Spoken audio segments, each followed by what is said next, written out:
اللہ رب العزت نے اپنے قرآن عظیم کو اپنی مخلوق تک پہنچانے کے لیے رسول کو ہمارے درمیان اللہ تعالیٰ نے واسطہ بنایا، اور اسی طرح ایمان بھی ہمیں ملا ہے تو رسول کے واسطے سے ملا ہے، اس درے والا سے ملا ہے۔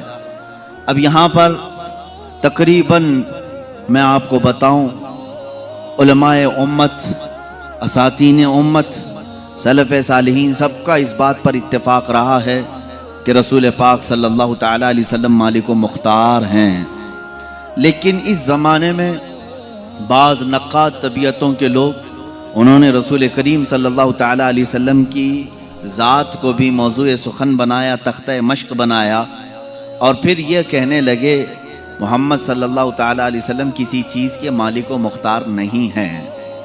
میں دلائل کی روشنی میں بھی بات کروں گا اور آپ کے ذہن سے بھی میں سوال کروں گا۔ اللہ رب العزت تو فرما رہا ہے میں نے رسول کو ساری چیزیں دے دی، اور خود رسول پاک صلی اللہ تعالیٰ علیہ وسلم بھی اقرار فرما رہے ہیں کہ مجھے اللہ تعالیٰ نے زمین کے خزانوں کی ساری چابیاں عطا کی۔ یہ حدیث پاک آپ کو صحائح ستہ میں ملے گی، جن کے اوپر ساری امت کا اجماع ہے۔ تقریباً ساری امت ان احادیث کریمہ کی صحت پر اتفاق رکھتی ہے۔ ان احادیث سے میں بات کر رہا ہوں۔ میرے آقا صلی اللہ علیہ وسلم فرماتے ہیں اعطیت مفاتیح خزائن الارض، اللہ نے زمین کے سارے خزانوں کی چابیاں مجھے دیں۔ اب جس کا یہ کہنا ہے کہ رسول اپنی طرف سے کچھ نہیں دے سکتے، رسول کسی کو کچھ نواز نہیں سکتے، وہ مختار نہیں ہے، ان کو اس بات کا اختیار نہیں ہے، تو میں سمجھتا ہوں یہ بھونڈی سی بات ہے۔ میاں اگر کسی کو کوئی چیز دی گئی ہے تو وہ کیوں دی گئی ہے؟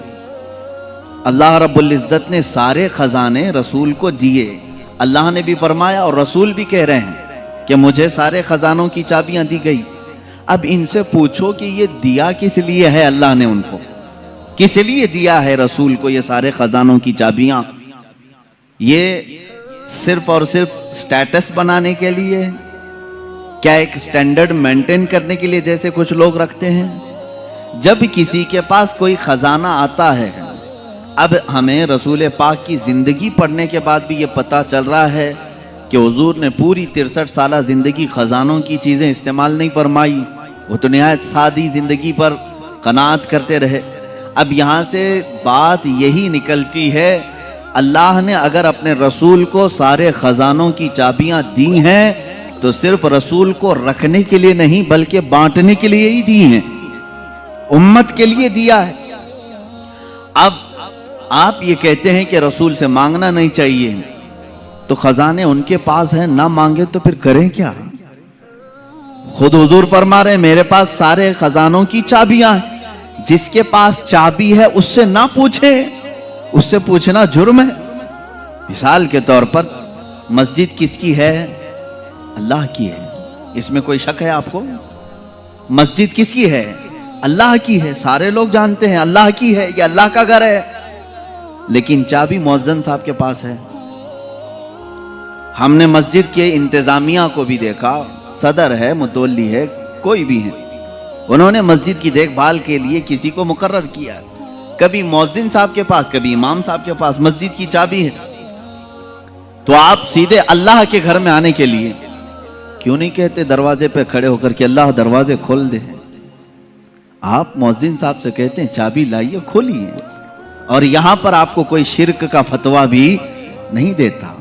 چابی ان کے پاس ہے، مؤذن صاحب کے پاس، تو اگر ہم نے سوال کیا آپ کے پاس دروازوں کی چابیاں ہیں، ذرا کھولے، میں اپنے رب سے ملاقات کروں، اپنے رب کی بارگاہ میں عبادت کروں، ظاہر سی بات ہے ان کے پاس چابی کی ذمہ داری ہے تو ان سے سوال کرنے میں کوئی حرج نہیں۔ اب جب رسول نے تمہیں بتایا زمین کے سارے خزانوں کی چابیاں میرے پاس ہیں تو رسول سے سوال کرنے میں کیا حرج ہے؟ حضور سے مانگنے میں کون سی دقت ہے؟ ہم اللہ سمجھ کر کے یا خدا سمجھ کر کے کبھی مؤذن کو یہ نہیں کہتے کہ تو جب چاہے گا دروازے کھلیں گے، نہیں، ہمیں معلوم ہے آپ کو ڈیوٹی پر رکھا گیا ہے۔ ہم اسی طرح عقیدہ یہ بھی رکھتے ہیں رسول پاک صلی اللہ تعالیٰ علیہ وسلم جن خزانوں پر اللہ نے ان کو قدرت دی ہے وہ حضور کے خود کے نہیں، اللہ کے عطا کیے ہوئے ہیں۔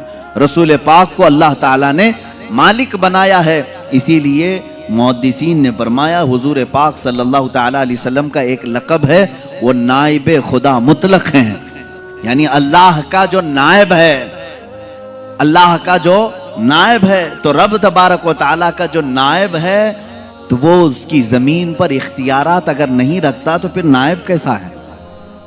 اگر اس کو کچھ بھی اختیارات نہ دیے جائیں تو اس کو نائب کہیں گے؟ مثال کے طور پر امام ہے اور نائب امام ہے۔ امام صاحب اگر یا کمیٹی والوں نے نائب امام کو کہا کبھی تمہیں نماز پڑھانا نہیں ہے، کچھ بھی نہیں کرنا ہے، مسجد میں آنا ہے، تو نہیں پوچھے گا پھر نائب امام کیوں کہہ رہے ہو مجھے؟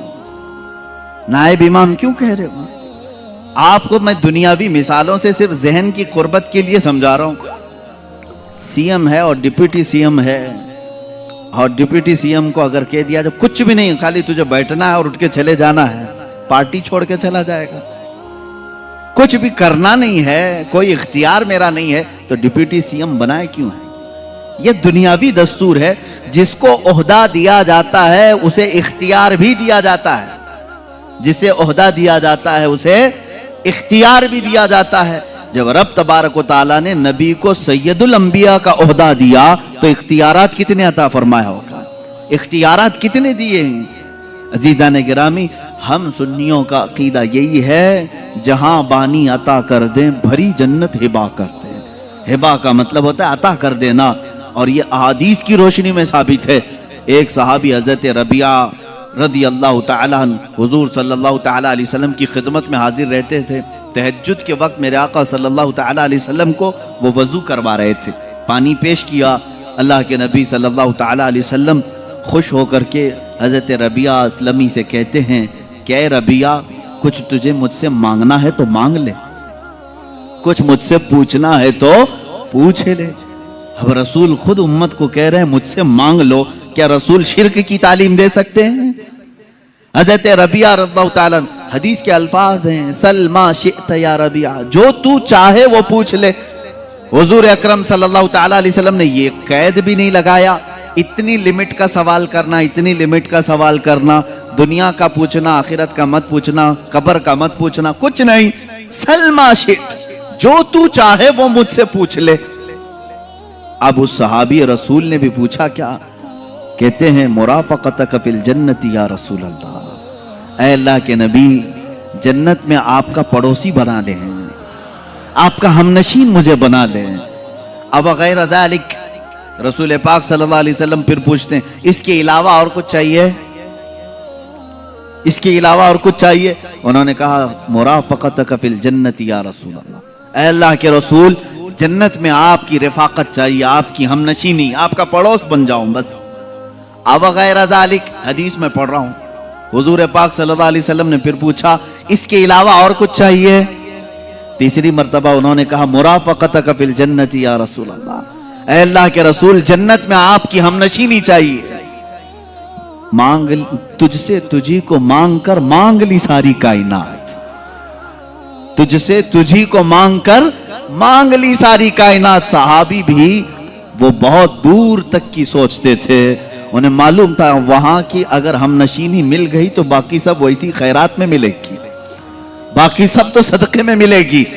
انہوں نے بالکل لاسٹ اینڈنگ والا سوال کیا ہے، یہ نہیں کہ حساب میرا قیامت میں ہلکا ہو جائے، میزان عمل میں کچھ آپ کی مدد مل جائے، حوض کوثر پہ یہ ہو جائے۔ انہوں نے لاسٹ اینڈنگ کا سوال کیا، اگر وہ ہم نشینی مل گئی تو یہ ساری منزلیں تو پاس ہو کے ہی ملے گی۔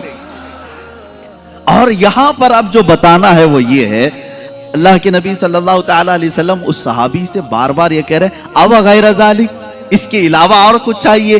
یہ کون کہتا ہے؟ یہ کون کہتا ہے پہلے ہی مانگی ہوئی چیز کو دے دیا ہو پھر یہ پوچھتا ہے کہ اس کے علاوہ اور کچھ چاہیے؟ 3 مرتبہ حضور پاک صلی اللہ تعالیٰ علیہ وسلم نے ان سے یہ سوال کیا، اس کا مطلب ہے کہ تو نے جو سوال کیا وہ تو تجھے مل گیا، اس کے علاوہ بھی کچھ چاہیے تو سوال کر۔ یہ ہے رسول کریم صلی اللہ تعالیٰ علیہ وسلم کے اختیارات۔